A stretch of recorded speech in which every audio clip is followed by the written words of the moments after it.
trying to get to your page. I think we No, because then I'm gonna share. Streaming. I'm gonna share it. Hey Vince, you did Ragu's Instagram live show, didn't you? No, I didn't. No? I don't think I did. Oh, shoot. I know Matt Drufke did. Drufke did. He's had people on pretty much every week. Amy and I are doing it next week. That's the only reason I asked. That'll be fun. I did Larry Bloom's Facebook one. Oh, you know what? I think that's the one that I saw. Because I saw you pop up on one of them. Oh yeah, Vince, you have a nice setup. Yeah. Okay, so all right, the stream is. The stream is on. Yes. Okay. I'm going to go share this shit to Facebook.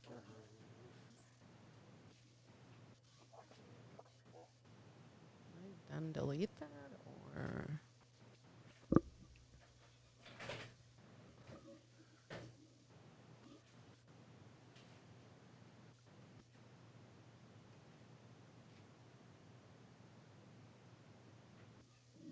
Timmy Blaze and special guest. Probably 3 would be fine.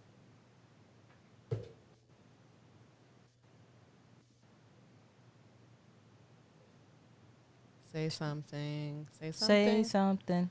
I'm giving up on you. That song is so sad. Such a sad song.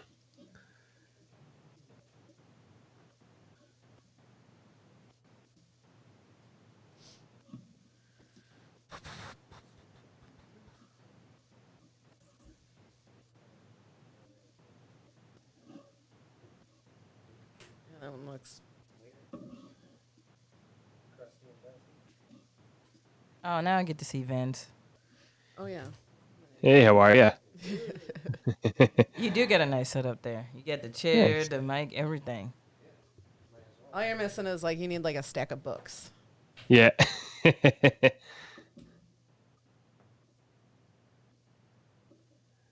I don't know, Tim.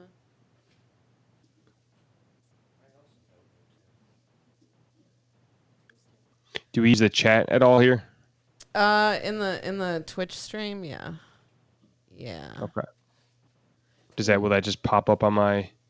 I don't think you get it. Oh, cool. All right. Makes it easier. But I try to keep up with what people are saying. Gotcha. Yeah, it's always a good idea to keep engaged with your chat, because then they'll Yeah. continue to do what they do. Look in the laundry room, Tim. There might be like a box of podcasting supplies. Who's in the chat? That's me. It's me. It's also me. There's a few of us here. Clementine and rum. Ooh. I don't have any food in my belly, so. Clementine. That sounds good as fuck. Clementine and rum. Yeah. I don't think I like rum. Rum and Clementine as well. Are they in the same house? Are y'all chilling together? No, I'm not a pirate. You can take Sterling's box of old pliers and shit and start your own podcast. Yeah. I know. He's got so much shit. Yes, y'all chilling together. That's what's up. Yup. That's nice. I love that this is a group thing. We got people in the chat who are chilling together. It wasn't a coincidence that they were drinking the same thing. Like, if it was like White Claw, okay, got it. But like, oh yeah. Rum. How's that? Can you hear? Rum is Yeah. a great. Holy shit, Twitch chat's already blowing up. I know, it's great. Mom and daughter. Aw. Holy smokes, folks. I love it. I love it. Oh, I have Oh, Clementine is the smoke. what did I just got Apple Jacks? Yeah, Appleton Jacksomillion. Appleton Jacksomillion for smokes, and I like it. Yeah. Yeah. We were talking about the hybrid of it's called ice cream cake, and it's wedding cake and gelato, and it tastes like fireworks smell. Weird. It tastes like fireworks smell. Shout so it out to tastes like Nelly something. Bob. He in there too. Hey, Nelly Bob. Oh, Apple Jacks for the win. What up, Nelly? yeah. Super weird coincidence. Nelly also has Applejack. That's holiday. so Weird. No idea. weird. How did It's, you guys happen to get? It's going around, I think. Don't get it. Oh, That's too funny. funny. Too So funny. okay, we have words. Yeah. I have one word for Amy. Oh, I gave you 2. Oh, you didn't? Yeah. Uh, Tim, you could just pick one. Yeah, I'm pick sure. a word. All Just keep in mind that I have an empty stomach. right. Oh, okay. Word is So I'll do like one shot. of the Lord. supercalifragilistic. Yeah. Expialidocious. Okay. There's Vince. We gotta send Amy. some of these people some stickers. Yeah. Oh, for sure. We definitely got to send y'all some stickers. Y'all want some stickers? These beautiful little things. Hey, and a shout out to, where'd you get those stickers made? Because they have survived summer, winter, Oh my god! On the back rain, of my car. snow, like This everything is on my car. From, I think it's called Rockin' Monkey, Yeah. I believe. Those are some They great have really, stickers. really good die cut stickers. And then yeah. if you don't mind, like little 1.5s by 1.5s, PS print. Yes. You can usually get about 1,000 for. I have 30, so 40 many bucks. little stickers, and a lot of people at the donut will take a stack and then go put them wherever they go. So I was at the donut, I popped in, and this girl's like, "Hey, wait a minute. I saw your face in a bathroom at a gas station." Wait a minute. I Wait a saw you in a bathroom stall on your knees, I think. Were you Hey-o. proposing? Yes. That's what I do. Turn it. My Twitch is froze. Uh-oh. Looks good. It's good on my end. It's probably just me. It's probably just me. All right. Everything looks good. I think Everything sounds good. we're not missing anything, right? We did everything we need to do. I Yeah. think we're good. Hey, and those in the chat, message us on Instagram or Facebook if you would like a sticker, and we'll Yeah. get those out to you I'll guys. mail you a sticker. Oh yeah. Any bad advice this week? I don't think I have any bad advice. I got a PSA though. Oh. Shit. Oh, this is gonna be saucy. I bet. Yeah, it is. It's I gonna be knew it. real saucy. It's gonna be real saucy. It's gonna be real. I have a saucy. text. It says, "Jimmy, produce testosterone naturally, improve energy, sex drive, and strength. Claim your free bottle today." I think It's that called was- Jimmy. I thought it was from Jim Flanagan. Oh, I thought it was. That's what I was hoping. Every I thought it was. I was like, Jim selling dick pills. All right. I thought it times was, are hard, man. I thought it was meant No for pun me intended. and got sent to you by mistake. Yeah, no bad advice. Not today. That's okay. Not today. People are living their best lives. They don't need our bad advice, I guess. That's right.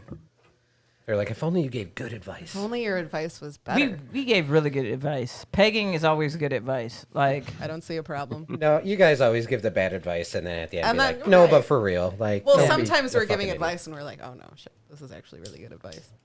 Sorry, this isn't bad at all. My bad. My bad. I'm good. All right, We yeah, ready? I think everything's good on my end. Blow out that huge hit. Okay, I think we're good. Let's go ahead and record audio because Sterling keeps forgetting that. Wow. Did I just throw shade when I yes, you did. first hit record? Sorry, Sterling. All right, let's go ahead and officially get started in 5, 4, 3.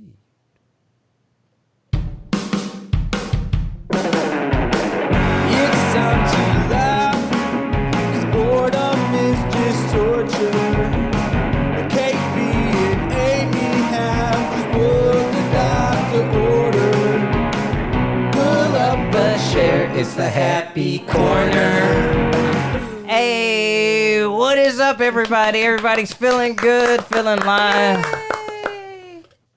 We're doing good here at the Happy Corner podcast with KB and Amy. we got Timmy behind the board today instead of Sterling. Yeah. Hey, Timmy. It's so nice to be back. Welcome back. Oh. It's nice to be looking at you live instead of on Twitch. Yeah, I'm sure. My little brother, my warlock actual you. brother. Yes. It's looking good. I'm sorry that you guys can't see him. He forgot his Timmy cam.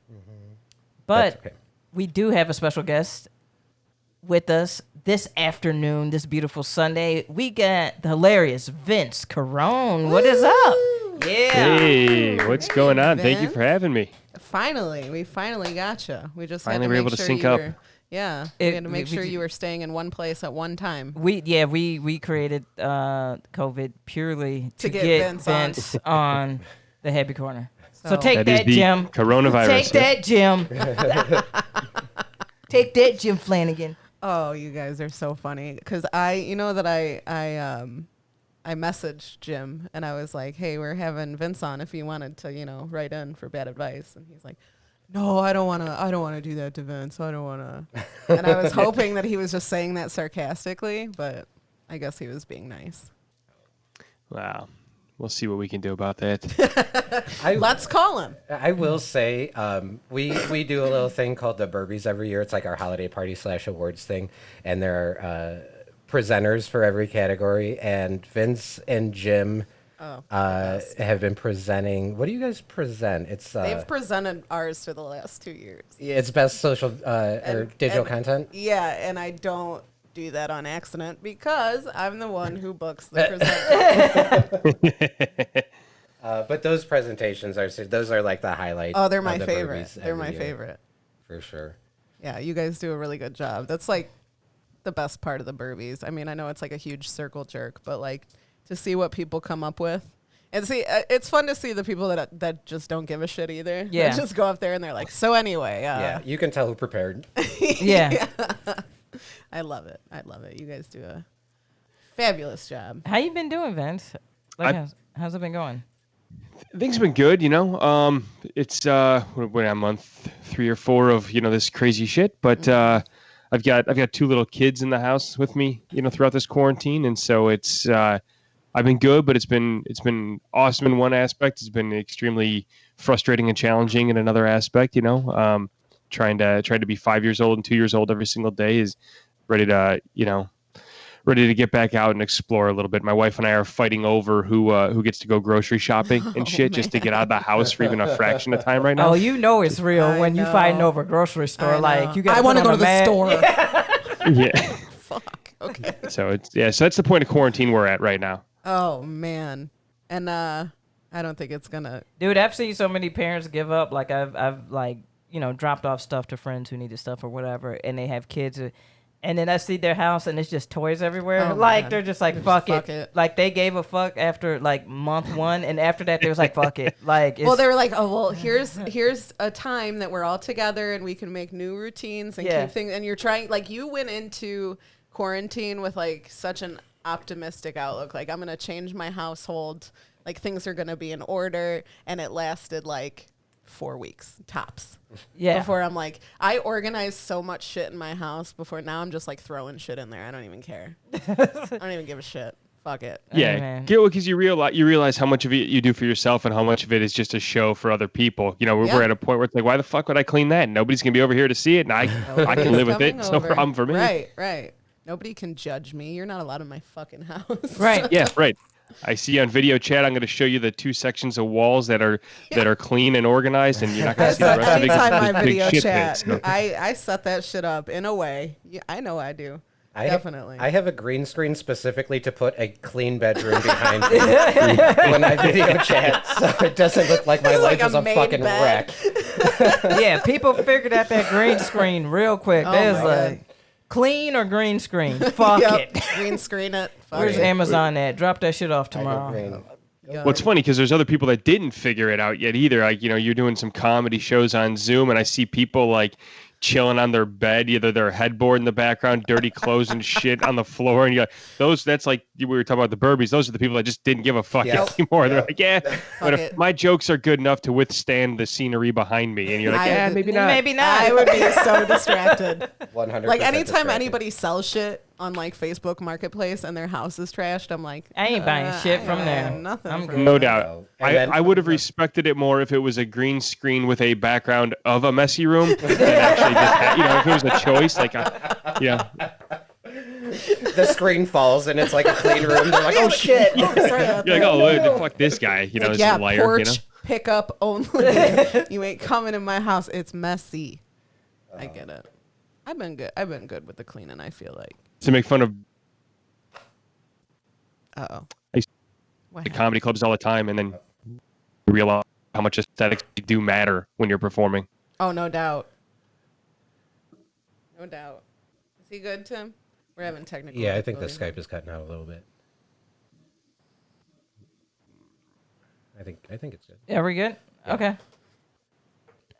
Can Was you- I cutting out on you? Sometimes Yeah, a I little. talk in fragments too, so don't be surprised. Vince is just like, so, because, or- and comedy, It- and, Yeah, We're like, oh, okay.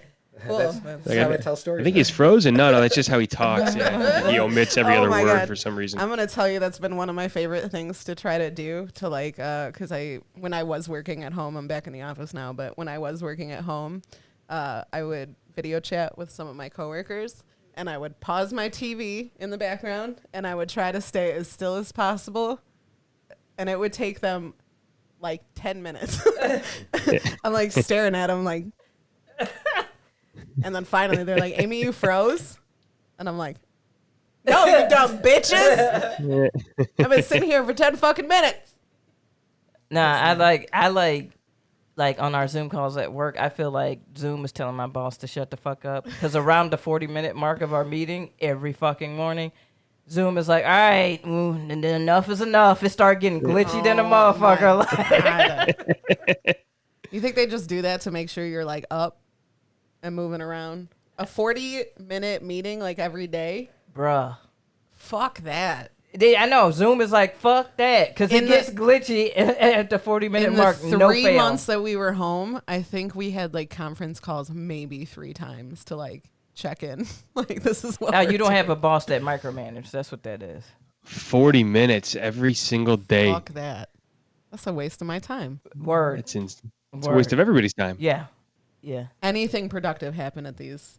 No. Okay. We yeah. tell about what we did the previous day and what we're doing that day. It's one of those fuck meetings. Get It's one outta of those here. meetings. I'm like, bruh, like this is unnecessary. This could be done in an email. Yeah, he wondered why we don't turn on the camera anymore or nothing. Like it's just a bunch of black screens. It's like, Camera's broke, dude. they're Sorry. like, fuck this, must man. be Zoom. Are you? I'm ready to roll. You go for it. All right. This is what your segment is going to be, Vince. The segment is Are You Not Entertained? That is, I know you have kids, but if you've had time to binge watch anything or listen to new albums, like what have you been doing to keep you and your family entertained? During the quarantine. Yeah. Yeah. Well, as far as binge watching goes, I never really get to just sit down and watch TV. I guess I never choose to. Always trying to do something else. Not being productive, by the way. It's not a high and mighty thing. Everything I do is a waste of time. It's just TV is not one of them. Right. But through quarantine, we did tap into Ozark, and so I hadn't seen it. So we got to binge watch all 3 seasons in a row. So that was that kept things exciting for a period of time there. That was one of them. Mm-hmm. I I tried to get into that one really early into quarantine, and maybe if I was like in a relationship and had someone to watch it with, it wouldn't be, but it was so stressful to me. I couldn't watch it. It gave me too much anxiety. every single night it was sitting on the edge of the seat watching it together, like, and then she'd be like, all right, well, I'm gonna go to bed. I'm like, well, don't fucking leave me downstairs here by myself in this dark room. We walk up those stairs together. I'm not doing we're in that. this together, damn it. Okay, I didn't know Ozarks was like that. It is. It's stressful. Oh, okay. It is stressful. Very well written, because for that factor that there's never a dull episode. There's something happening all the time. Yeah. Oh. Something, and there's just like so many different things happening. It's crazy. It was too. You know what gave me anxiety, and I still haven't finished that shit, is Uncut Gems. Oh, really? Have you I guys haven't watched I know I have watch not. that? Like that same like sitting. I'm like I haven't been able to sit through the whole thing because there's so much dialogue and fast paced, and you know that everything is shady. Mm-hmm. Like the way that they're talking and moving and everything. I've never like had so much anxiety watching an Adam Sandler film in my Oh my god. Yeah, that's fucked up.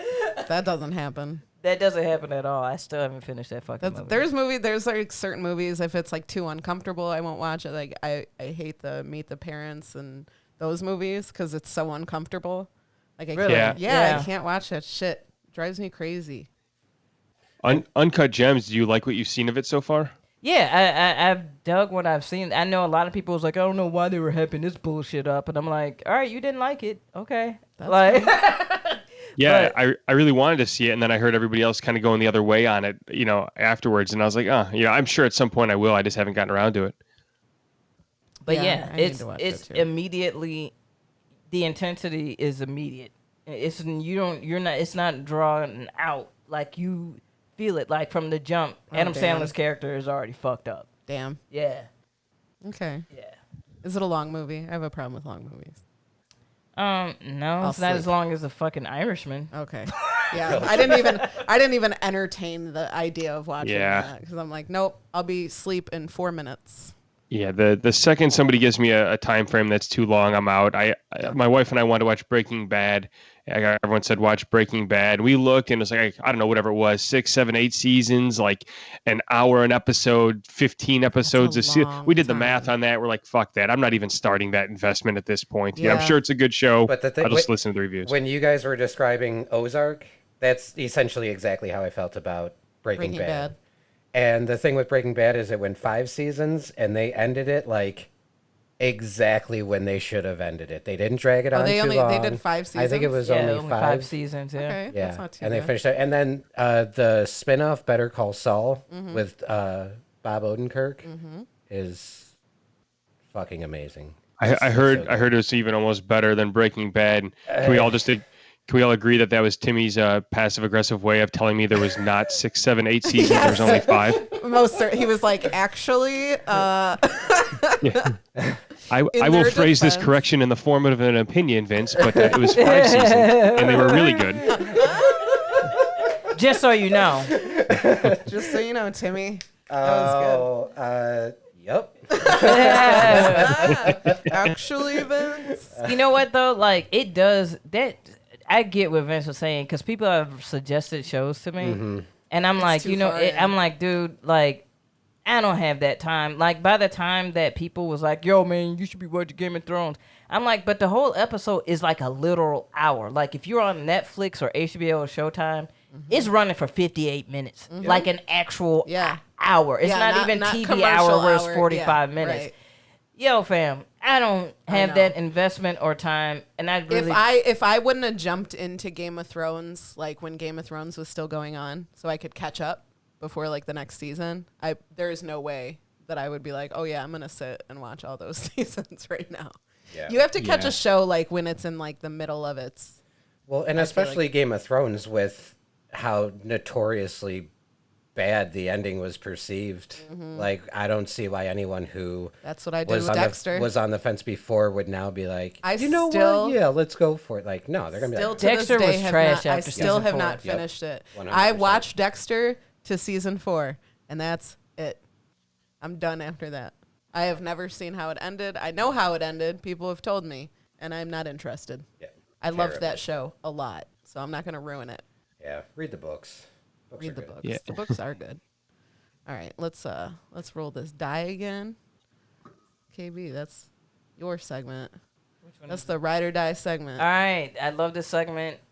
This is Vince. This is Ride or Die, and basically with this segment, it's about something that either a person that is near and dear and always holds you down, always looks out for you, or it could be like a certain item, a leather jacket, a pair of shoes, boots, a book, something that you just held on to forever, and you're not gonna let go of it. Got it. Okay, so if I have to give a person, I'm saying Jimmy Flanagan. Jimmy is my ride or die. Somebody I'll hang on to forever and ever. And I more or less just say that because he'll hate hearing his name, and now he actually has to listen to my podcast because he knows he's mentioned. So that's the only reason I Good. stick that in there. I love that. An object, a thing. So I grew up living with my grandparents, and my grandparents and my parents used to always go out to Vegas together. It's just tradition that they went every year. And my grandpa, whenever he would get a blackjack and he got a $50 when he got a blackjack, playing blackjack, he would keep the $50, and he started collecting those over the years. And so when I turned 21 and I started going to Vegas with my parents, I started the same method of collecting those as well. And when he passed away, he passed his collection on to me, and I had built that over the years. And so I've probably got something like $600 or $700 in $50 from all the years we've done it. And it's just one of those. If I ever found myself needing $700 for something, I'd figure out a different way to go get it, because that means more to me than the dollar value of it. You know, that's dope. Is the sweetest shit I've ever heard. Yo, you know what, Vince? My grandmother gave me a coin purse with $50 in it, and like a handkerchief that she had sewn. I still have that bitch. I refuse to use any of those coins. Like she gave some to my brother. He used them. Like he actually. Okay. So, Tim, I don't know if you remember this, but after our grandparents passed away, they found like a coin collection of my grandfather's. And my mom and my uncles decided collectively that they were going to cash it in. Split it. So we got cash. Yeah. We didn't have a choice.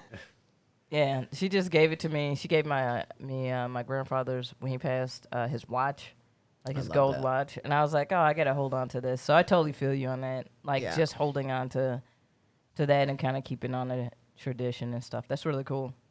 The tradition, there's a lot of memories, baked within it. And, and it wasn't just like, it had a specific purpose. He was out there, like they like to gamble. He got the blackjack and just kind of, and it skipped my dad. My dad didn't do it. He never took part in it. So there's like a generation of it missing in there. But it was just something that, and I probably wouldn't have thought twice about it. But when he passed it on to me, when he passed, it was just, something to keep now. All right. So you brought up Jim Flanagan. Who's the better gambler, you or him? Well, I'm gonna say Jim. I'm actually a recovering gambler now. I haven't gambled in a year. I went to counseling, and I had some. That's what's up, man. You have some other segments coming up. We'll probably be able to dive into that a little bit, but I'm gonna say Jim, based on the fact that he didn't have to stop gambling.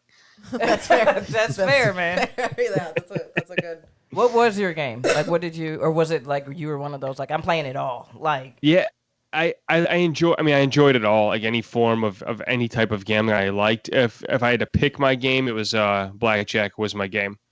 So learned how to count cards, learn the whole deal of it, and just played it.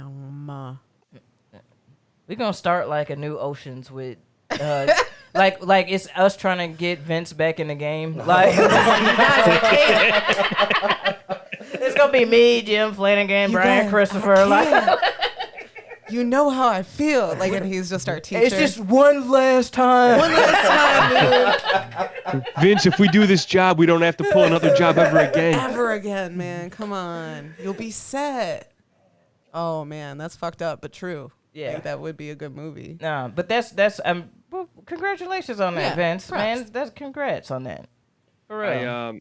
For my 1 year of sobriety, my therapist gave me a gold coin, as my sobriety coin. And I don't know if you can make that correlation, but I can't think of anything more fucked up to give a recovering gambler That is fucked up. than letting him win a coin at a year mark. Like, what are you Happy doing? 1 year of being sober from alcohol. Here's an empty alcohol bottle. Yeah. I just carry around as a constant. Just reminder. make wise choices on it. That kind of willpower. Little Thirsty came in. Yes. Said he dropped in at the right time. Way to Yeah. go. Speak of the devil, Speak and of he the shall appear. Let's address that. I think we've hit 2 words at this point. It was one. I had to Remind us. KV. No. Is it me? Definitely Yes. you. Yeah, it was Amy. I'm sorry. What was the word? It was shit. And and shit. I know nobody. Well, Tim did pick a word. Tim did pick a word. But Tim's gonna be nice to me. Yes, don't worry about Where it. did this go? Should I not be drinking this? Is there like mold in it or something? No, there's just like some of it gone. Did somebody make her drink and it was like, oh, she ain't gonna notice that half the shot is gone. Yeah, Literally, y'all, half the shot.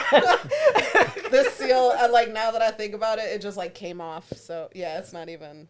Oh, so it probably just leaked. I'm gonna go ahead and skip that. I'll take this. Way to go. And what, Amy, what are you drinking today? I'm gonna take this little shot. It looks large to me. Of Malort. Yes, Malort. Little thirsty in the chat. No, ew, not Malort. I'm gonna do it. Talk about something. All right. We was waiting on you. All right. But no, oh, you know what? We can, while you're doing a shot, I can go ahead and roll the dice. I was like, the listeners are waiting for the aftermath of your shot of Malort. Oh, okay. This is the cool one. This is a new, this is Who You With. Oh, I'm so All excited. right. So, Oh, shit. I gotta get my Do phone. you have your, Tim? do you- so Vince, for this one, you're going to choose a house that quarantine house. a quarantine house that you are going to kick it with. And so you get a choice, and Timmy, Amy, and myself have all created 3 different houses. We based it, since you're a comedian, on comedians. Yep. Yeah, that was our theme this week. That was our theme. So we're gonna give you a house. The house has 3 people in it. In this case, 3 comedians in it. You're gonna pick which house you would like to quarantine in. Okay. Okay. So my house, you would be quarantining with Larry David, Maria Bamford, and Richard Pryor. That's my house. That's a good house. It is a good house. House. You want to go next, KB? Or you Yeah. My house is... Shit, who did I put in there? Because I don't want to close the chat. I have yours right now if you want them. I put Rodney Dangerfield, Okay. Dave Chappelle, and Carol Burnett in my house. Nice. Right. And then my house is George Carlin, Bill Hicks, and Joan Rivers. Who you with? Man. Vince? These are All some right. pretty dope houses. I know. Not going to lie. All right. So Amy's is 1, KB's 2, Timmy's 3.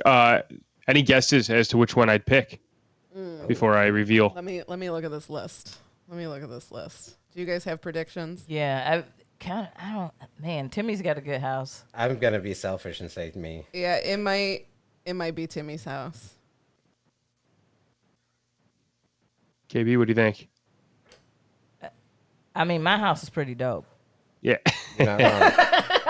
All of them are pretty dope. All of the houses are pretty dope. Like, this is a hard choice. Most of our chat Especially is being in, a comedy. most of our chat is in KB's house. Yeah, oh, yeah. Yeah. So I'm gonna say Timmy's house. I'm going Yeah. house number 3. Nice. So you got I'm, Joan Rivers, George Carlin, Bill Hicks. Who Yeah, sold it for you? George Carlin George sold me on Carlin, it. yep. Okay, well this is where we go into the next part of It's this a game. twist. What a twist. Now you gotta fuck, marry, kill him. So, All right. Wow, I wish I'd have picked a different house. Yeah, bro. Yep. that's why we wait. Yep. That's why we wait. See, what's gonna happen is comedians are gonna listen before they come on, and they're gonna come on and know this now, and they're gonna be like, "Who would I fuck, marry, kill?" Yeah. Oh man. What a different world. Okay. Well, let's knock fuck out of the way right away. Let's get that one done. That's we're going Joan Rivers. Okay. That makes sense, too. Yeah, just for a few different reasons, Yeah. right? Right, really, right. really one. Let's not try and spin that any other way. That just. Oh, this is one main reason. Yeah. Got I it? did one less question I have to answer after this podcast if I pick her. So, Mary, I'm gonna go George Carlin. Yeah. Yeah. Yeah. You know, knowing that knowing I'd never win an argument and I'd always be wrong because he's like one of the smartest people out there. Right. And kill would be Bill Hicks for several reasons. Like one, he's ugly. I would never fuck him. I think he fights unfair, so I would never marry him. Yeah. He was a chain smoker, too. You'd have to deal And he with has- the stench. He had terminal illness, right? So I think I said more doing him a favor at that point than, you know what I mean? It's Yeah. less heartbreaking for me later than to marry him, get attached, and then he dies of an illness. It's So true. Oh, That's my logic. we In got the some chat. people in the chat who said, kill Carol, fuck Rodney, and marry Dave. We see you, TX. You fucking Rodney. Rodney was probably a freak. Well, you Probably. don't want to marry Rodney because then he'll just write a bunch of jokes about you afterwards. Yeah, he'll just talk Yes, shit I do. about you on stage. Okay, let me go with Tim's house since it's Vince's pick. Timmy's house. Fuck, marry, kill. Yeah, I probably have the exact same answer as Vince. He made some compelling arguments here. Yeah, I would. See, I think George Carlin would be into some kinky shit, so I would fuck George. I would fuck George, because then we gonna smoke squares afterwards and have a good conversation. Yeah. You know what I'm saying? Like, You're right. you know what I'm saying? And then I'm killing Bill Hicks. I'm with that. I'm with it too. And I'm marrying Joan because she was a hustler. Like, we ain't never going broke. That's true. We always like straight up like, hey, she was a hustler and funny as shit. So we got fuck Dave, marry Rodney, kill Carol. Dave got that smoke. That's you ain't lied. Yep. In Kim's house, I've never called you that. In KB's house, I'm probably going to marry Dave Chappelle. Fuck Rodney. I'll kill Carol. I think that's my answer for that one. Yeah, I honestly I would go with killing Rodney. Me too. Yeah, Me too. I would fuck Carol, and then I would marry Dave. I would marry Dave. Yeah, Chappelle. you gotta marry Dave. I feel like. That's my order. Whenever I think fuck, marry, kills, whenever I think marry, I'm like, well, for the financial security, probably. Right. Like, Every time. Right.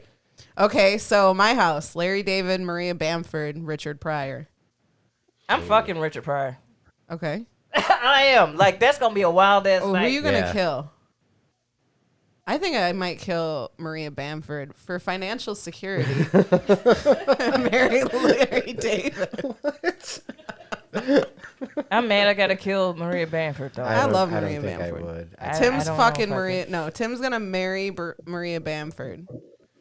He's gonna fuck Richard Pryor. He's gonna kill Larry David. I feel like I would fuck Marie Bamford. Kill Richard Pryor. No, I fuck. You can't try and bait him into saying that. You can't do that. I don't like this. Let's play a new game. Just say it, Timmy. Never. Use a condom. Richard has the dope dick. He do. Hey, Pam Grier. Oh man. Pam Grier talked about like when he would nut in her mouth after she was sucking his dick, like when she was giving him head, that her mouth would go numb from the coke. So much coke. Oh my god. Yikes. That's hilarious. I love that. She said her mouth would go numb from the coke in his cum. Well, that dude. would be helpful if your mouth went numb before the blowjob. If he could go again, I'd be like, thank you so much. That was very thoughtful of you. Just like Novocaine. Like, let me go to the dentist office after You this. don't gotta get that throat spray. Numbs the back of your throat. It's a win-win for all parties, I feel like. I mean, coke dick, doesn't it? Wait. It get like, yeah. So here's the thing about coke dick, from what I heard. Wait, is Lil Thirsty still in the chat? I think Lil Thirsty's got some input on this. Thirsty, could you? From what I heard about dope dick is that like it can work in your favor and it can backfire. Right. You know how you get whiskey dick? You can get coke dick where it's like you can't get it up. Oh, okay. I thought you could get it up, but you couldn't nut. No, Yeah, that's what I always heard. Yeah, That's what I heard. I've heard Right. that, but it can work. It can work against some dudes. Some fellas it can. I'm work sure. against. I'm sure. Yeah. Yeah, I've There heard was, that. With I've ecstasy, heard. it's like I've that. heard a comedian once say, "Are you sure you don't want to fuck now? Because I'm about to do coke, and once I do coke, that's not an option anymore." Right. Yeah. So Lil Thirsty says. So he hears. Uppers. Uppers usually make you not able to nut. Adderall has given one of his friends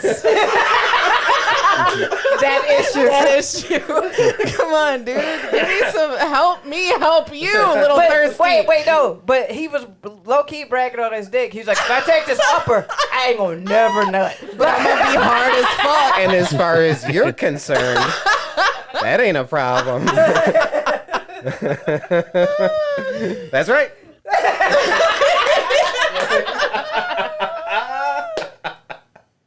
Oh shit. You guys. Oh man. It's like a Viagra Junior. Oh shit. That got me good. All right. That's my favorite segment. Oh, it's so good. Sorry, Vince. We just went wilding out. We just- No, I you just know had what? to- Like throughout that, you talked me into fucking Richard Pryor, then you talked me right back out of it again. Too. I was like, all right, yeah, Coke flavored cum sounds all right. Maybe I should go that route. And then you're like, yeah, but he'll never come. I'm like, well, I don't want to just suck a dick forever.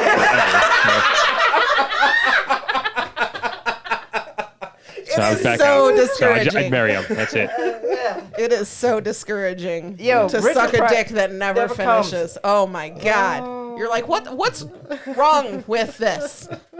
Hey, women be playing that game too. It's like, hey, I feel you quivering. Let it go.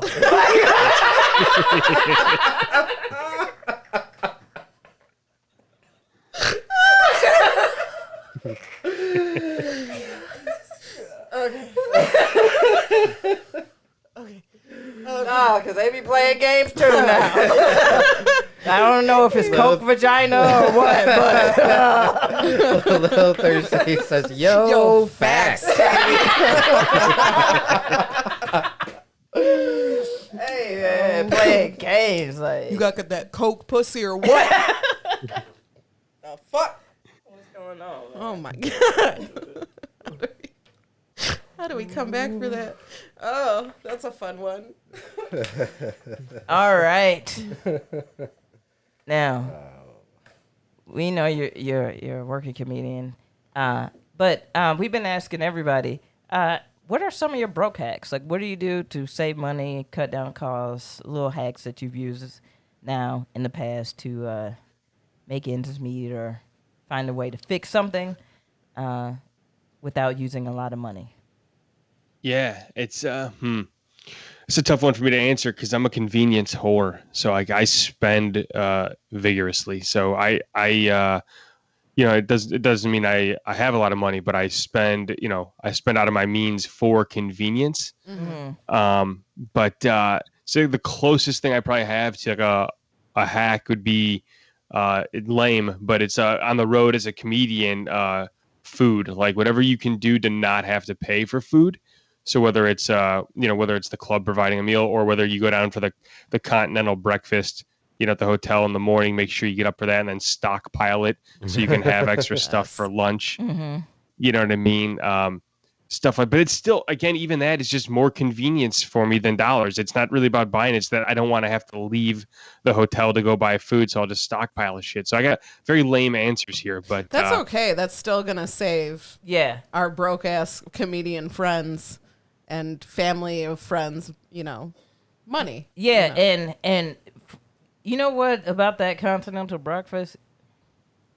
That hotel we stay at after the Burbies has the most trash ass fucking breakfast I've ever seen in my life. Hey, fam, don't even get me started. I was about to say, hey, comedians, if you're on the road and staying at a hotel with a continental, you got to get a little creative with your culinary skills, with a microwave, some hot water, some ketchup, salt, pepper, ramen noodles. Yeah, you got to figure it out because them continental breakfasts be like, first off, the smart businessmen wake up early and eat it all before you even get down there. Fucking bum-ass comedians get down there 20 minutes before I close. Like, I don't know where the food is at. Yeah. I'm still in my Burbies dress. It's true. I was. It's the creativity for sure. It's like taking like making 2 waffles and like filling them with cereal and having like a cereal waffle sandwich and just delicious. The weird shit that you can make. Stockpiling yogurt for later in the day where you don't even have a fridge in your room. You know just what? Like putting it in cold water, letting it sit. Yeah. You know what be pissing me off is when the hotel when you try to be healthy and then like they fruit be trash. Like, that'd be pissing me off, dude. You should have fruit down. Yeah, like, it's fruit. Is it good? Is it not? It's Like, fruit. but I'm like, dude, these fucking... Brown ass banana that's ready for fucking banana bread? No. I don't want that banana. I'm like this shriveled up fucking orange. What the Orange. fuck? It's orange that looks like your fingers after you got out of the pool. Yeah, what the fuck are y'all doing? They're like, it's a clementine. You're like, no, it's not. It's a shriveled orange. Lying ass. Lying asses out there. But yeah, you do got to get creative with it. What's your most creative besides the waffle sandwich? That's an interesting one. What cereal are you putting on that waffle sandwich, Vince? Like cornflakes, Apple Jacks, whatever box of shit or like little dispensary that they have there. Those You know, little it's dispensers. it didn't start out as like, hey, this is something I should go make. It was more just like you would get like a bowl or a plate and just start loading shit up on it and go back to your room, you know, and then there'd be like you just have this concoction sitting there, so you just start throwing it all together. It's not like I'm craving like waffle cereal. So I don't even, they call them waffles. I don't even know like, how you dispense like a waffle batter out. Like, that's not, you know what I mean? Like that's one step above Richard Pryor's Coke cum. Is all that I'm just filling up sandwiches with, if I can bring that back full circle. Oh, shit. Okay, back to that Coke dick. Man, stop. That's a great. See, y'all be learning shit on the Happy Corner. Y'all didn't know about Coke Dick before like you that. know. Now you know. Now, and we have wonderful viewers. Experts. Yeah, experts in their fields to come in and fucking Literally and figuratively. We got a broke hack in the chat, the Ibotta app. So what is that exactly? I feel like we have a sponsorship. It's like you get discounts on shit around you, or what? What is the Ibotta app? Yeah. There's a couple apps I use. I use Sweatcoin, which is like they pay you to walk, which is cool. Work? Yeah, and I use I think it's Gas Buddy. The only problem with Gas Buddy is I think it's mostly BPs. It is. It's not really your buddy. It's like Yeah, it's like don't contribute to this. Yeah. But and then there's some other shit that they like. There's one that pays you to drive and not text while you drive. Word? Yeah, it just like runs in the background and it just adds up. I mean, I don't think you can I think you have to rack up a shit ton of money to like cash out, but you can use it towards like gift cards and like memberships to different shit. Hey, sometimes some of those apps, I'll be like, you want me to do too much. Like, that's how lazy I am. I'm like, wait a minute. I got to keep this running, do this, log in, do this. I got enough passwords already. I got to make, It's like, fuck, dude. Like, Yeah, that's how I am with half of that shit. Okay, it's an app where you upload your receipts and you get cash back on your. I know what you're talking about. No sponsorship, I swear. I had a buddy not back in the days, just not too long ago, but he used to use the Swag Bucks app where you do surveys and they do all pay this you. other shit. And he saved up enough of those like Swag Bucks. He got his PlayStation 3 like that. Holy shit, Yeah.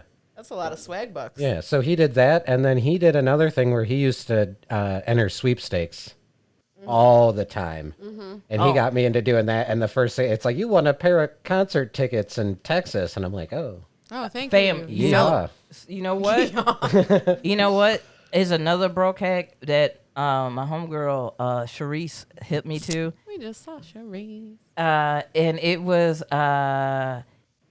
it's like when they have lawsuits or whatever, like those, Yes. and then you can those class action lawsuits. just put your name in you that put your shit? name in that shit. Yo, I know. dude, I sidelined and said I drank the know. shit out of those naked juices. There was a lawsuit on that. I'm like, Yeah. I ain't never had one of those, but I'll put my name on it. I got And like $6, but whatever. Yo, my mom got bagged for one of them. Like, they all little, but you'll get a few big ones. She got one for $400, and she got Holy one shit. for 76. Holy shit. 76. I was like, damn, like, Yeah, you got to look up those lawsuits. yeah, that's another one. If you know what I'm saying, you trying to get in on that. I don't know if mesothelioma. I don't know if you got to have proof for that one, but Yeah, maybe. Yeah. I I used saw to one for the breathe Boy in the Scouts. walls of my old home. What does that get me? Yeah, I do have one actually that I do. if for this for comedians, if anybody out there already pays for Zoom, Zoom allows you to record to the Zoom cloud. And if you record to the cloud, there's an option in the recording where it'll do a transcript of your audio. Oh shit. And they have a transcription service. So what I'll do is I'll go take a recording of my show. I'll go on Zoom with just myself, play the recording as like a shared recording of my show, and I let Zoom automatically translate my material, so I don't have to write shit down. It writes out my act for me. What? So That's Yeah, ill. That's ill Holy right shit. there, Vince. That's fucking cool. Thank you for that one. Oh that my one. God. You got it. That one is good. That just blew my fucking But again, that's lazy. That wasn't a money thing for me. That was No, just that's pure okay. laziness. No, but that's efficiency too. Sometimes, Yeah. Sometimes lazy people figure out really efficient shit.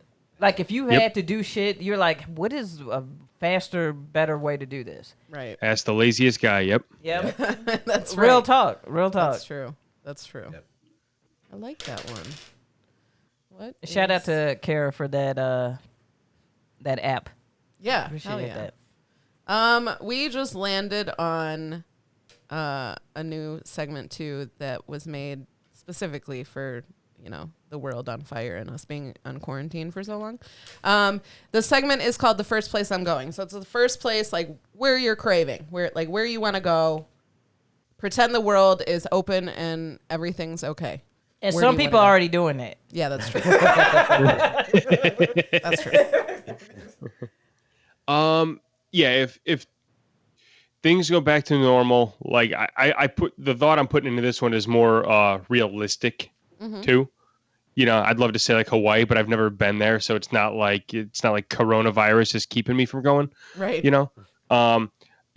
its simplistic form, the gym, being able to go back to the gym each day, the health center, Away from just your kids. being able to get back to that on a regular basis. Yeah. I mean, this is beyond comedy clubs too, right? A comedy club would be the first place I can't wait to get back to, but I assume for all of us comedians, like that's just on the list. But Right. the big disruption in the last 3 months has been not being able to get back to the gym, and there's a place that used to do wonders for my mental condition as well as my physical. So Yeah. And that's super, and it's part of like routine. Losing your routine, that was like one of the toughest things for me. yeah. That fucked me up. Yeah, and like, have you been able to do any at-home workouts or anything like that? A little bit. My motivation isn't the same. It's there's a ton of stuff I could do at home, but being able to get up, get out, and go to a place like that's more me. Like I'm an introvert in some ways, but in a motivational sense, I'm an extrovert. Yeah. Like I thrive for comedy, I thrive around that environment. I do my best writing like at the shows because I'm in the energy. I come Yeah. home by myself. That's not my thing. I go to the gym. There's an energy there. I can feel it around me. I don't know if it's competition, motivation, just like minds. I don't know what it is, but the surroundings of it provide that for me, which going in my garage and working out on my own. I'm like, yeah, fuck that. My couch is right there. Like, why am I doing this shit? Yeah. Yeah. And I think that for a lot of people, like trying to find that out, like find that balance of like, how do I, because it don't feel the same. Like working from home, like I had to find different places to work from home so that I didn't feel like I was. You get sick of that place Yeah. really quick. Mine was my living room. And I'm like, I Yeah. fucking hate my living room. Yeah. Yeah. Yeah. So Yeah, like finding. we all need that escape. Yeah. Yeah. Yeah. And then like, because people's like, one of the things that I don't think a lot of people realize, especially like some bosses and stuff, like for me, was like, I'm not on call because I'm working from home now. So I'm not working later because I'm working from Right. home. Right. Like this is, and so like creating boundaries for yourself of like understanding like you're not, home is like my peace. Yep. You're not going to invade on all of my peace Yep. because of this, pandemic that's going on, and we're in these extenuating circumstances, like creating like clear boundaries. Like, man, that whole kids aspect is like really hard because it's like, oh, I had a boundary because I had to go to the gym or work or whatever. But now it's like, no, this is y'all all the time, Yeah. every day, every Yeah, hour. Like, it's been it's been interesting in trying to teach the kids the boundaries though too. yeah. Like I'm doing comedy shows from home on Zoom and stuff, and like, like trying to like talk to my son. He's 5.5. He's at an age where he's cognizant of me leaving and hates when I leave for comedy and stuff. And it's like one of those, hey, do you like that I've been home a lot lately? And he's like, yeah. I'm like, okay, but here's the trade-off. Like for me being home when I'm doing this, you have to stay over here and do that. Otherwise, otherwise that gets taken away and I got to go back out on the road, and yes, I'm lying to him because I can't go on the road, but he doesn't know that. But trying to create those boundaries, even with them, has been a little challenging, but good. But also, my gym had a nice like daycare option where you can drop the kids off for a couple hours, nice. and they loved it, and so like that was even more motivation to keep me going. They'd be asking to go to the gym each day, and it was just disrupted the whole thing. So for me, that's just a good spot to be able to get back to. Yeah. Working from home, I'll tell you, Friday does not hit the same. It really don't. Because like that Friday mood when you get off work and you're driving home and you're like, yeah, the weekend and drive. And you still in your PJs now. You still in your pajama pants. Like, I guess it's fucking the weekend now, and I'm gonna sit here. You already cracked open a drink at noon anyway. Oh, I sure did. Like it's not like, even like you're waiting for the drink after work now. It's just like, I was drinking on a call. Like it's over. Oh, is that a reminder, or is that another word? It was actually a reminder, and the person said the word again. So. Okay. All right, so it must be me. It wasn't me. Nope. Vince. Yep. What did I say? The word was road. Oh, yeah. That was my word. Nice. KB will take a little sippy sip for you. We include you. We didn't even tell you. Oh, you should have told me. You should. I would have welcomed the excuse to be hammered walking back out. I did a podcast. What do you want from me? I said road. Working. I'm sorry. You know how it goes, man. You say road, you get drunk. You gotta fucking drink when you say road. That's a good word. Yeah. Good job, KB. Thank you. Good job. We did that. We did that. We did that. Roll a different number. Seriously. Just go to You would suck at D&D. What the fuck? You ain't got to lie to kick it. Yeah. All right. This is a fun one. This is a fun one. And then after we go into this one, I think we can go into Rose. Yeah. Yeah.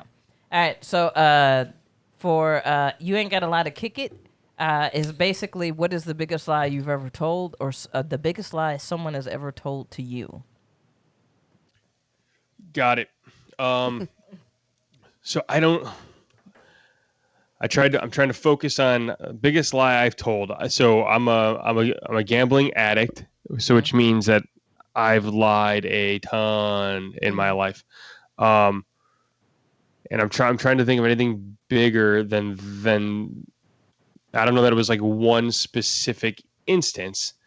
So I think like I had a period of time years back where I lost $15,000 and then I won $18,000 back to back, and it stretched over a 6-month period of time between all this happening. So first I lost 15, came back and won 18 over the 6 months, and I was gambling every single day. But inherently in that, I do have so many lies happening to the relationship I was in, to my family, to the job I was working at the time, to friends, everybody I looked in the face, everything from what did you do last night, to hey, is there something wrong, to hey, why are you moody, to hey, you seem like you're in a good mood. Anything in there was just a constant lie. So I can dive deeper into those two pieces in a minute, but that's the lie. That 6-month period of time was the biggest like withholding I've ever had in my life. Bro, you lost 15 racks? Yeah. Whew. Racks is dollars, right? I didn't have my decoder book and I'm a translator here, but I think I'm picking up what you're putting down, I believe racks is dollars. Yes, I lost 15 racks. So you lost 15 racks is like a G. So like yeah. No. So you lost 15. So you lost 50, bro. Dear, was it all the same? Was it all blackjack or? No. Or was no, it a was, mix of shit? Should I explain a little bit? Yeah, yeah. I'm intrigued by this. So I would, at the point of gambling I was at, to win or lose $1,000, $2,000 was just kind of normal. That had been the space I was playing in. Sorry, racks. To lose one or two racks was the space I was playing in at that time. And I'd gotten into online gambling, so playing blackjack online, and so I'd won $6,000, and inherently there's a bookie behind the scenes running all this, and so I don't know the guy, but I know the guy's guy. He's got the runners taking the money and paying you out or collecting money, and so what would happen was at the beginning of each week you would start out with 2 racks of credit, online, and anything above or below those 2 racks is what you would either get paid or owe. So if I wound up with $2,300 in my account at the end of the week, I would get paid $300. Gotcha. Okay, if I wound up with $1,700, I'd owe 300. So it was just plus or minus that $2,000 starting mark, and that was a way just to track it all, so it can be play money online, which kept it legal in that sense until you had to go get paid or pay. And but what this would do is it would give you a $2,000 line of credit, which online you're not accountable to anybody else but you and the computer, so you can blow through that money fast. And so I lost the $2,000, and then I had to go pay the guy, and I wanted to get my $2,000 back, so I went to the casino to try and get it back, because I had till the end of the week before I had to pay him. So I owed him to the very first day of the start of the week. I knew I had to pay him $2,000 at the end of the week. I went to the casino, and I probably blew like $2,500 at the casino and just lost it. So now I still owe him the $2,000, and I'm already out $2,500 as well. So by the end of this first week, I'm going to be in for almost $5,000. And so I take a credit card loan to pay out the $2,000. I paid the $2,500 on my bank account, took out a credit card advance to pay him the $2,000. Well, then the next week comes, I get replenished with another 2 racks, and I blow that again, and so I have to pay him $2,000 again. So another credit card cash advance. So I go through this cycle over and over until I get to $15,500 in losses. Okay, and so I've flushed the bank account, and I've racked up 2 credit cards. Racked up being my terminology. I racked them up. Yeah. 2 credit cards now, probably to the tune of probably 8 or 9 racks on the credit cards after I wiped out the 6 racks I had in cash. Love And that he keeps saying racks. I know. I'm just trying to burn it in my head so it becomes part of my Daily. Vernacular term. lexicon. Yeah, it's right in the Vince lexicon going forward. I'm gonna go outside after this. My wife's gonna be like, "What the fuck's a rack? What are you talking about?" I'm like, "Hey, that's a nice set of dollars you got there, Tiff." And she's like, "What?" I'm like, "Never mind. You don't understand the translation." But nice set of G's. I'm getting it. Wish I can go back and correct that, but I got it right. But anyway, so it's been like 3 months now. I lose all this money, and I end up borrowing $8,000 from my parents. I tell them what happened. They lend me $8 or $9,000 or whatever it was, and I pay off their credit cards. And it was like, "Hey, this is going to take me a long time to pay you back." And they were like, it is what it is. We all make stupid mistakes, and I got the lecture, but they helped me out. And I couldn't sit with it in my head. I couldn't sit with having to owe them that money over a long period of time. So like a moron, I went right back to the online world, went right back to gambling, and I won $500. And it was the first time that I'd ever been positive in money in 3 months. And that was one day. The one day I won 500. I still have 6 more days before I can cash out. So I've got to make it another 6 days without blowing it. Well, the next day I win $1,000. So I'm up 1,500 now for this week. Mm-hmm. And the way it worked is once you reached $1,000 win in a day, the system would shut down on you. It let you lose as much as you could. Mm-hmm. But once you won $1,000 to protect the bookie, it shut it off on you. Because the house And once wins. Good. Because the house wins. The house wins. So once I realized that, I knew that was my threshold each day. I just had to buffer to win $1,000.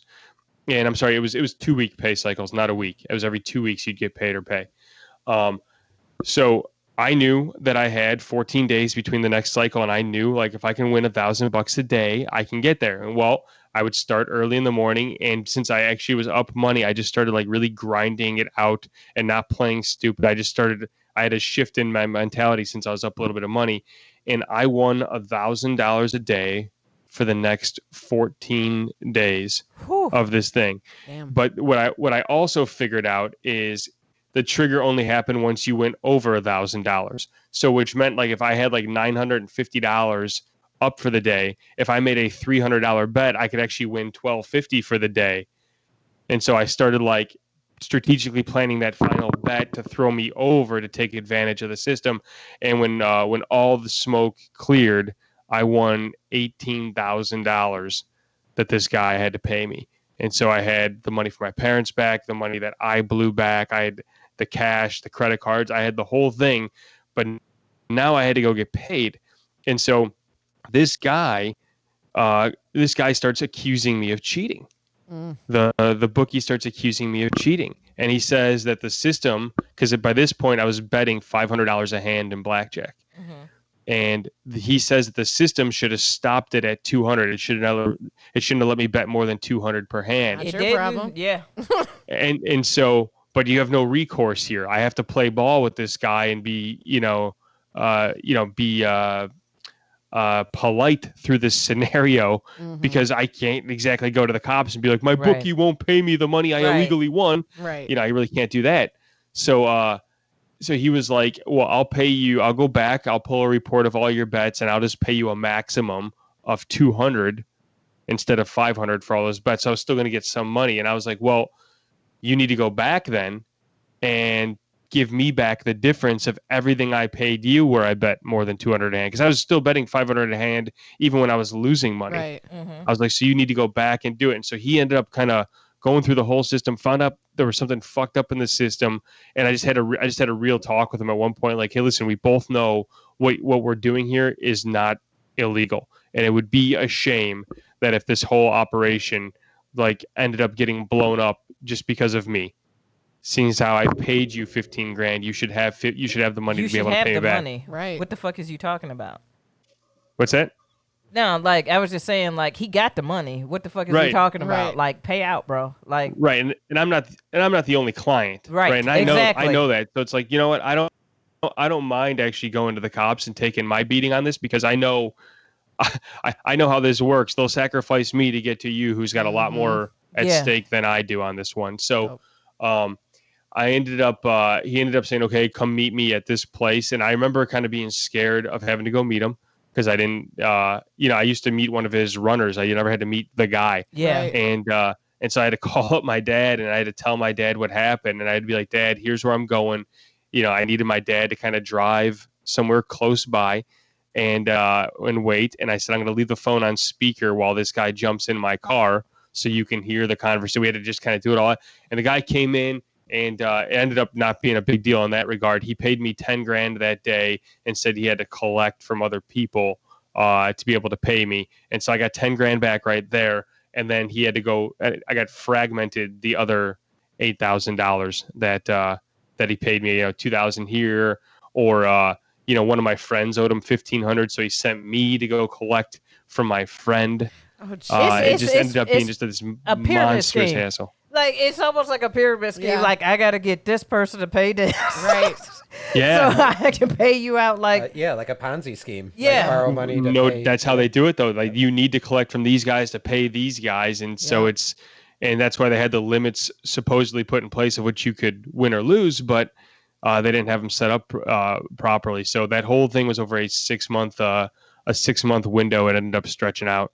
Yeah, there was a couple other components that happened after that, but to stop the story there. That's where one of the biggest lies I've ever been involved in. Hey Vince, that's the prequel to the movie where we get you back in the game.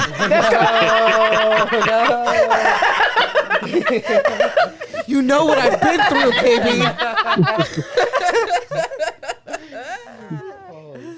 There's a couple people in the chat talking about the money that they have lost. Yeah. I'm with T. Hicks here. I am also the worst person to gamble with.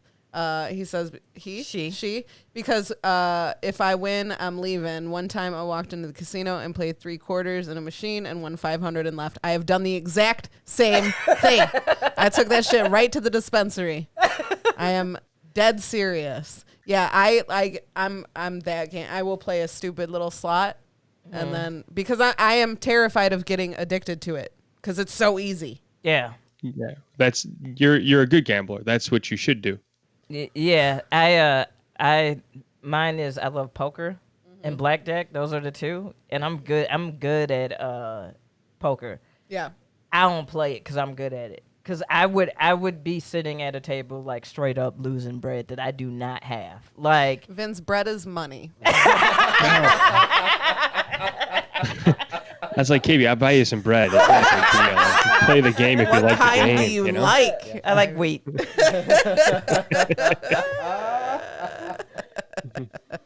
Oh man! All right, That's hilarious. you ready to give a rose, KB? Yeah, let's do it. All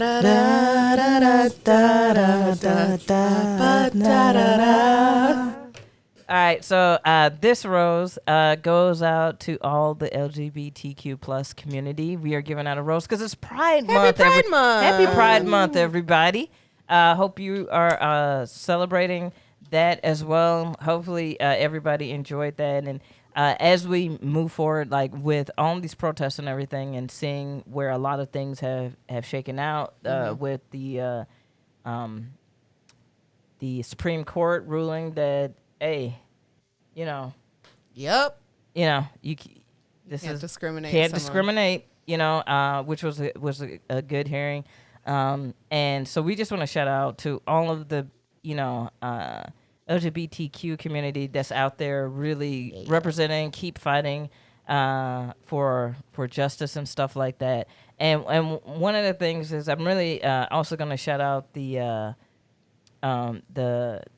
POC and Black LGBTQ community, because there would be no Pride without them. Yep. Like Pride was started because of 2 Black trans women. And so like we just want to take a moment to say that, and we're going to celebrate that. Yes. There was one gentleman who is a gay who released a tweet. Did you guys see this? No, what? He said, hey, Blacks, who cares, like, kind of, who cares about Juneteenth? Pride is, June is for Pride, for the gays. And it was a gay white man that said that. That was going to be my Yikes. PSA. I don't like that. Yeah. And so, Because like, I have absolutely, to interrupt you for just 1 second, I've absolutely loved the all the support the LGBTQ community has been giving Black Lives Matter right now, and that guy does not represent the LGBTQ community. Yeah. I'll tell you that right now, yeah. because Yeah. that's selfish and that's fucked up. He's one of those, I think they call them log cabin gays. Okay, They're Republican gays. okay, got it. And so Voting against your own interests, I get it. Totally fun. but we shout out the ones that's doing really well and uplifting and supporting and understanding the intersectionality of the queer community. And so this rose is for all of our queer community. I'm a part of the queer community. Yes, ma'am. And we have a lot of friends that are, and we just want to say we support everyone. Yeah, we love you and we support you. Happy Pride Month. Pride Month. There's your rose.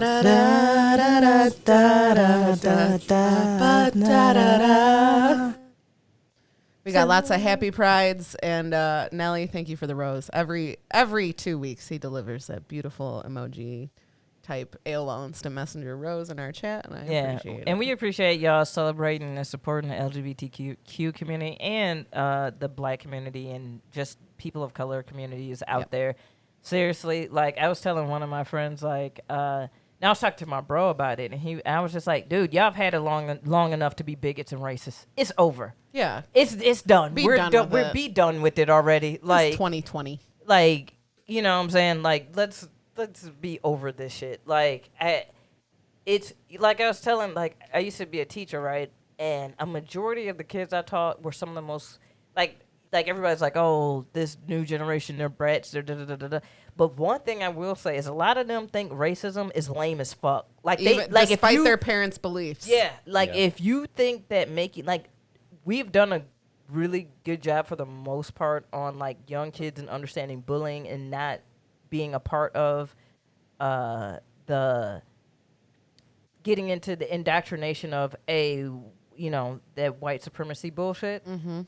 And so a lot of young kids, even if their parents have hang-ups, they're kind of like, that shit's so fucking lame. Like, if you are a racist young person, like, if you're under 40 and you're racist, we look at you as a lame. Like, Yeah. you're Yeah. lame. Like, it's so antiquated to think like that. It's like, what are you doing with Yeah. yourself? Like, Yeah, this your is- brain has no capacity to like evolve. Like that's Yeah. how I feel about you. Like you can't get past to like if you can go against what some of these kids' parents have been teaching them their whole lives and be like, wait, this ain't cool. And so this kind of goes into my PSA, so I'm just Okay. going to hop into it. Hey, I'm going to keep it real. I'm so tired of people talking about how, like, oh, you're going to ruin these young people's lives. Like, all these young people that keep doing incredibly racist shit on TikTok and Snapchat and IG. First off, Snapchat, y'all need to be done. Y'all need to be done. Because the racist bullshit y'all pulled on Juneteenth, where black people, if they smiled, the chains around their neck snapped. No. What? Yes. You guys didn't hear about this on Snapchat? Like it was a filter? I heard. Yeah, it was a filter. It was up for a very short time because people were like, "What the fuck is this?" Oh, that's not cool, Snapchat. I did Yeah. not know that. Yes, yeah. And so, like, all these young people doing stupid shit, and there's a lot of people that's like, wait a minute, but their futures, nah. You know what? Like I said, I taught young people, they know what is racist. They know what it is. They've been watching Sesame Street and all this other bullshit that's very inclusive, very progressive all their lives, and then they do some stupid shit. They know what is up. They know what is racist and what is not. Right. Like, I had a young black student, who came to me because a teacher threw a piece of paper at him and told him to fetch it. And yes. And then the kid was like, you treat me different than, he was the only black kid in this honors chem class. Uh-huh. And he was like, you treat me different than all the other kids. And she was like, this teacher turned to all the other kids, was like, do I treat them different? And they were like, yeah, you do. Holy shit. Like, I was like, bitch, first off, you had the audacity. Kids is honest as fuck. So that was your first mistake. They gonna let you know. But secondly, the aspect of that tells me that they understand what is right and wrong by that age. Yep. So if you are a young person doing some goofy ass shit, some racist ass shit, and they take away your scholarship, they take away your admittance to a job or an intern or to a college and university, guess what?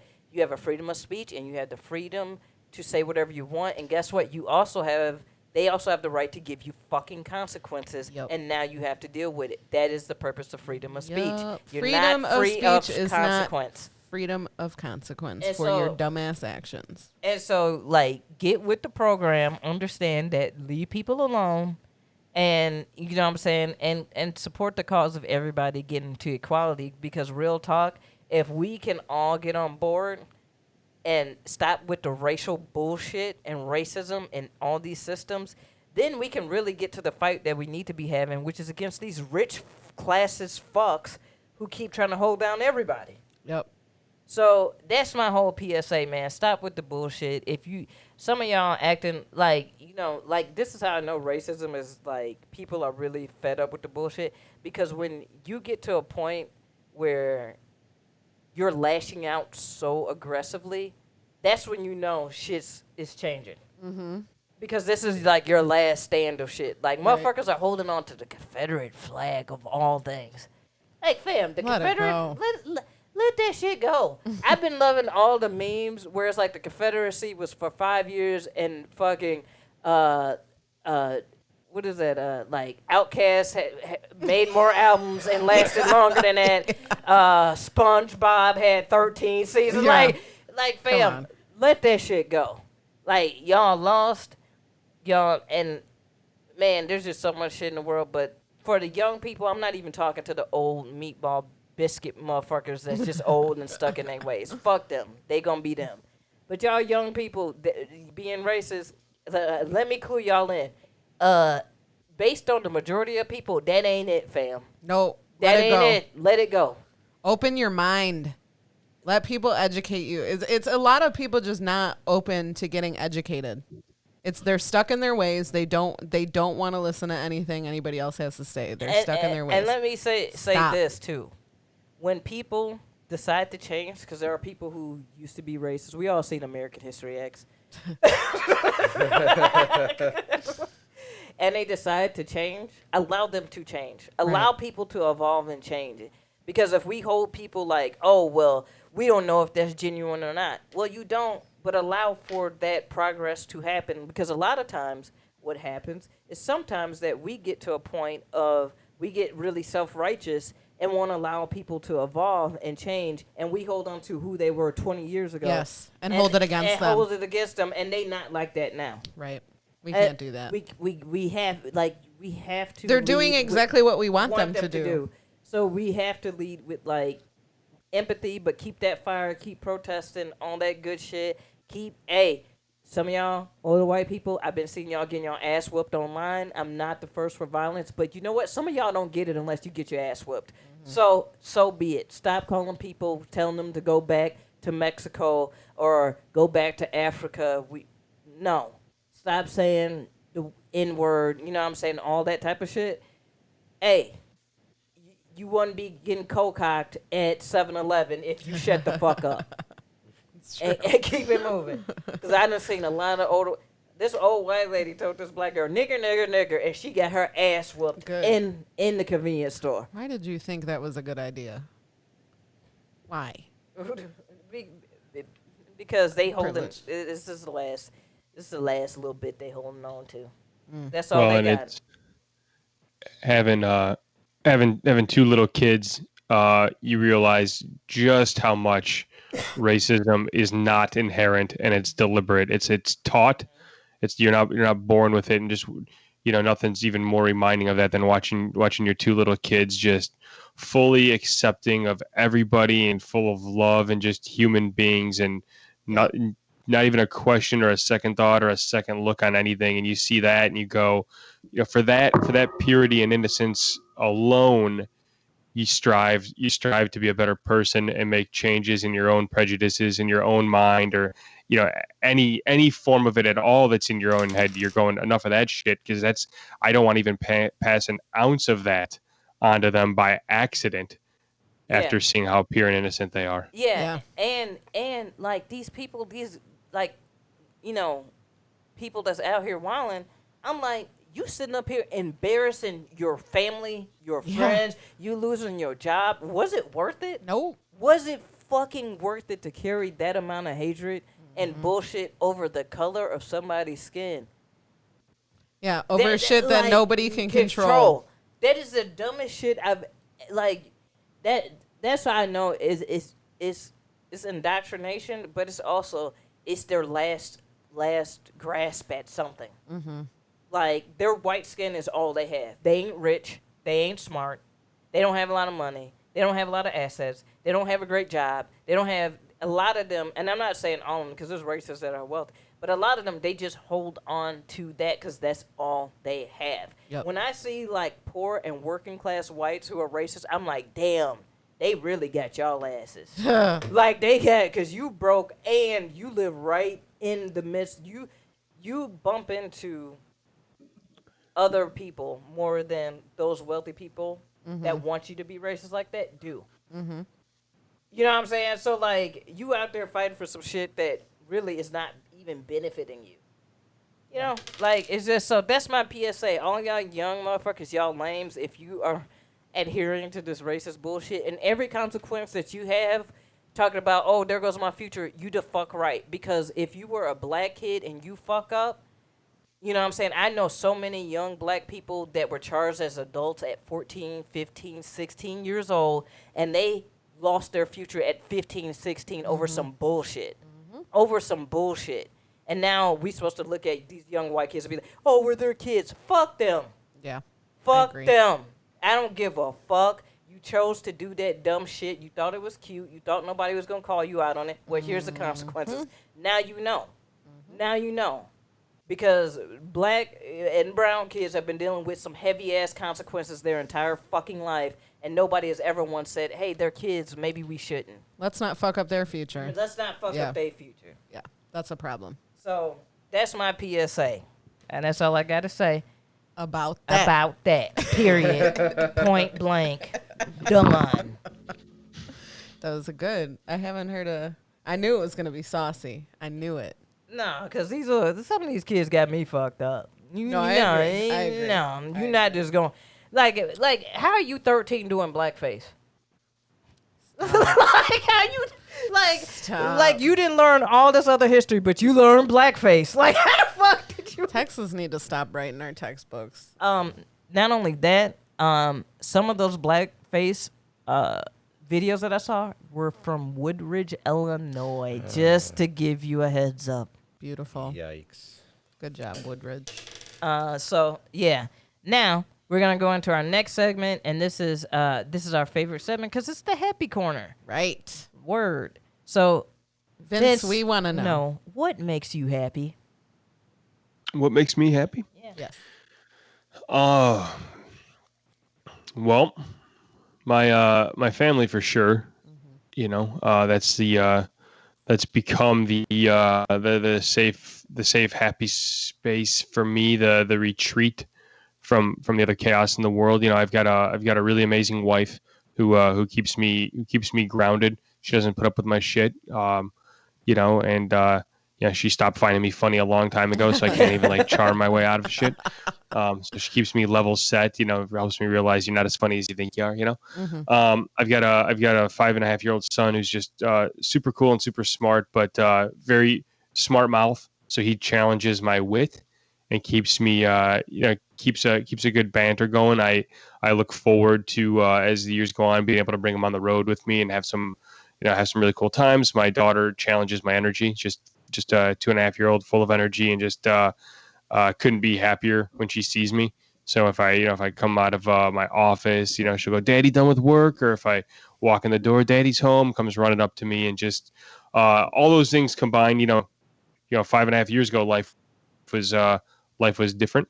I probably would have said comedy first. But comedy's up there. Comedy keeps me super happy, but the family for sure. Even when I'm on the road right now, I love doing comedy. I love performing, but every second that I'm not on that stage, like I'm connected back at home. I'll set my alarm on the road to wake up when they wake up in the morning, so I can say hi to them, you know, first thing in the morning, just like I would at home. Try and keep it as normal as I could.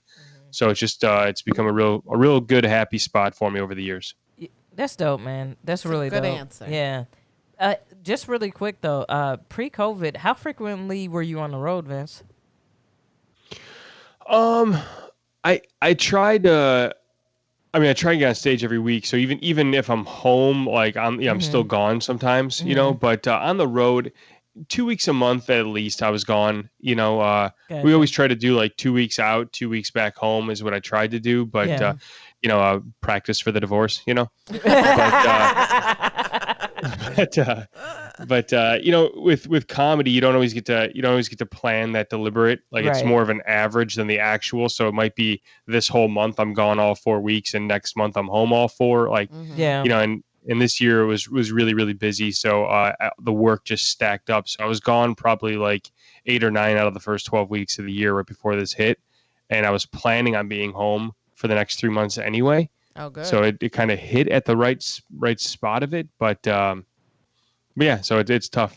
Yeah, that's really cool to hear, like the tricks and like tips for when you're on the road and you do have a family, because I know so many comedians are like, I don't want to really do the whole family thing because I'm trying to pursue this comedy thing, and then I know so many comedians like, it's really hard to pursue this comedy thing because I don't want to be away from my family like that. You know what I'm saying? Like that's a really hard balance to juggle because the requirement is to, if you're, whatever your goal may be, is that you have to keep on the road. Like, isn't that what they kind of preach? You know, like, hey, hit the road, go out there, do that. And it's like, oh, but what at what cost is that? So that's really dope that you take all those steps to, like, you know, keep some normalcy and stuff. That's really cool. Well, you try to, you know, I've got, you know, again, it works because I have a wife who understands it. I was doing comedy for, you know, 8 years before I met her, you know, and so this is part of my life long before we even talked about having a family. And so as part of the communication we had, but you know, even the best laid plans, like of here's how we're going to do it, still go to shit sometimes. And it's hard, you know, she's home with 2 little kids and while I'm out on the road, but the big goal is not only keep it as normal as I can for them, but even for her, like even just getting up early and being up with her in the morning, just so she doesn't think I'm out just sleeping in till noon, having the time of my life. Like just even the mental side of it for her of like, no, I'm still getting up. I'm trying to, you know, do some normal things. I'm not out partying all night on the road. I'll still come back and chat with you after the show. So, you know, like, so you feel safe about that. Just a couple of those little tricks but it's work. I mean, it's intentional to make that happen. And I didn't always do that right. So, you know, it's just something I've learned in recent years. Well, that's like really that. dope. I love that. That's a great, what makes you happy. That's good. Okay, well, I think we've almost done every single segment. I think we've missed one, and that's okay. Yeah. But we like to close our show out by asking our guests what their favorite TV jingle, commercial jingle, anything, anytime you hear it. Theme song from a TV show. Every time you hear it, you have to sing along to it. Oh, boy. That's good. Well, I'm just going to go with the first one that popped in my head. It's a commercial. Maybe you know it. If you do, sing it with me. It's a for quality windows, siding and doors, dial 866 For Felco. That's a jam. Yeah. That's a jam. I like that one. I forgot about Felco. Yeah, that was working a common from one. home. Yeah. Holy shit! I heard the shit out of some Feldco. You remember Feldco. Yeah, I remember Feldco. I've looked into it. They're very pushy people. They Oh, are. really? Oh yeah. You can't like inquire, like you can't go look up like what shit would cost. They're like, No, they want to get you on the phone. Yeah, let's set up an appointment, and then they want to like stronghold you into like, oh okay, I want these windows and sidings and doors. Yeah, it's like They're quality. These are quality. it's like check here and here for an instant quote, and then you do it, and they're like, "Yeah, we'll call you right now with the quote." And you're like, "Oh, fuck you. I don't want to What are you talk doing to there? you. Could you text me? I don't want to talk to you. I don't want to talk to anybody ever. Dude, man, my friend bought a vacuum, like one of these like industrial vacuums one time, and like the whole thing was you got a discount if you referred somebody else. Right. And so she did that, and I was like, I don't need a vacuum. And so she was like, no, just do it, check it out, whatever. I was like, all right. So they came over to my mom's place, and they were like, oh, yeah, we're going to show you how well this vacuum works. Dude, Miss Anita put them bitches to work so hard. They vacuumed the whole house. Yeah. I Like love pretty that. Well, I see what you did here, but could you show me what it would look like in the bedrooms as well? Or no? It was called Kirby. It was Kirby. I know Kirby vacuum. Yeah. Oh, yeah. Them bitches cleaned stairs, everything. Yup. My mom was like, nah, I'm cool. She's like, now that you're done, bye-bye. That Thank you. vacuum's like $600, I fam. know. Like, fuck out of here. Even those people that come and like clean shit, they like clean like a little bit of cement on your, and I'm like, no, show me what else. It's like, Keep going. You can't just clean one spot. Get the fuck out of here. and this lady was like, oh, this house, because my mom keeps it really nice. She's like, this house deserves a Kirby. I'm like, fam, we been using this cheap ass, like, I don't know, Dyson or whatever the fuck. I don't We're think like, Dyson's cheap either. Well, whatever. It was a bootleg Dyson. Like, it looked like a Dyson. It but was a wa- bison. It was a bison. It was a Trison. Try this out. Give it a try, son. Try this shit out. it's like a bootleg Dyson or whatever. I was like, well, if you're saying it looks great now, why do we need to buy this vacuum? Right. Get the fuck out Get of here. Get out. Take your vacuum. Or leave the vacuum, whatever you want to do. No, we don't need that big ass shit. It was a bootleg. Kirby is nothing more than a shop vac. Like, $2,000 shop vac. yeah, like fuck out of here. Kirby, get the fuck out of here. But yeah, that felt cool. I forgot about that one. Could we cover my my new terminology learnings before I? Yes, before that'd be I great. exit today? Absolutely. What have you learned today? Yeah. I've learned racks is a G, and I've learned a G is $1,000. So I've learned Yeah. that full transition. Learned that bread also represents dollars, which in turn bread could also mean racks, which could mean G. Yes. I've learned, I don't know what this means, but I am definitely going to be using this from now on, you meatball biscuit motherfuckers. my favorite thing that if nothing else comes out of this podcast today, I'm glad I learned that. When you see a meatball biscuit motherfucker, you're going to know it. You're going to be like, You're gonna know a that's him. meatball biscuit motherfucker. Like, That's I've got a him. picture of it in my head right Yeah, now, and it's I, probably correct. it You're looks gonna like see it looks like the head of the New York police department union. well, I've got my neighbors over right now, and they're in the pool in the backyard, which is my subtle way of telling you I have a pool in my backyard. But I also No, by the seen way, it. we've seen it. It's beautiful. Waiting for the invite. Vince. Right. That's why we got you on. We're like, we're gonna get in Vince's good graces. Get in that pool. well, I am going to find a way to call my neighbor a meatball biscuit motherfucker and try and have it fit. And so I will do a follow up and let you know how it goes. I For sure. appreciate that. I appreciate that. Hey, Vince, where could everybody find you? You can find me online. Everything is at my name. So every handle is just Vince Carone, and vincecarone.com is my website, and my new album, if I can plug that, is called Vincectomy, and that is out on all your streaming platforms, or you can get it for half the price if you're still if you're not doing a subscription service. Go on my website and you can get it for $5. So. Oh, Vince. I want to shout you out, Vince, because you are one of the funniest and kindest comedians. We've done a couple shows together, and I think the first show that we did together was at a piece of shit bar in Joliet, and it was not good for me. And I think there's been 2 shows in my life where I've walked outside and cried afterwards, and that was one of them. And Vince was the nicest. He bought us all drinks, talked to us about, what we're doing. He was like, I know you're funny. Like, this was just a shitty time. Like, it was shitty. And so, for that, Vince, I super appreciate you. You've always been a very a kind comedian and such a great supporter of the Chicago suburban comedy Yeah, and you scene. got to get some new friends to hang out with, because Jim is a bad influence. He just always wants me to gamble. I what the can't do it fuck, anymore. Jim. So. Jim, you know where I've been. Jim's gonna be in the movie too. I don't know. So, we are going to definitely put your latest comedy album up on our Facebook Happy Corner page so people can check that out. KB, where can people find you? Hey, check me out on YouTube, K Marin Comedy on Instagram, and Kimberly Marin on Facebook, because there's a lot of Kimberly Marins, and I wasn't able to get that for Instagram like Vince was. I guess there's not a lot of Vince Carones. There's more than one Amy Blaze, spelled the same, and it pisses me off. I'm on the right. And so where can they find you, boo? I'm at Miss Amy Blaze on Instagram, Amy Blaze on Facebook, and I don't know what I am on Twitter. Amy Blaze. I don't know. Just look up Amy Blaze. You'll find me. Yeah, and Timmy? Actually, just check out my Instagram. It's Timmy Blaze Comedy. And also, I have a quick little announcement. I moved my merch store to TeePublic. So I have a bunch of shit at tpublic.com/user/Timmy Blaze. But specifically, I put 2 designs up. One is Donald Trump as a clown. And all the sales I make on that one, I'm donating to Black Lives Matter.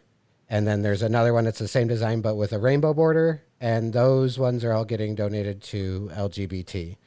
So if you want to check those out, they're fun little designs I made. They're called Trump the Clown, and it's on my TeePublic store.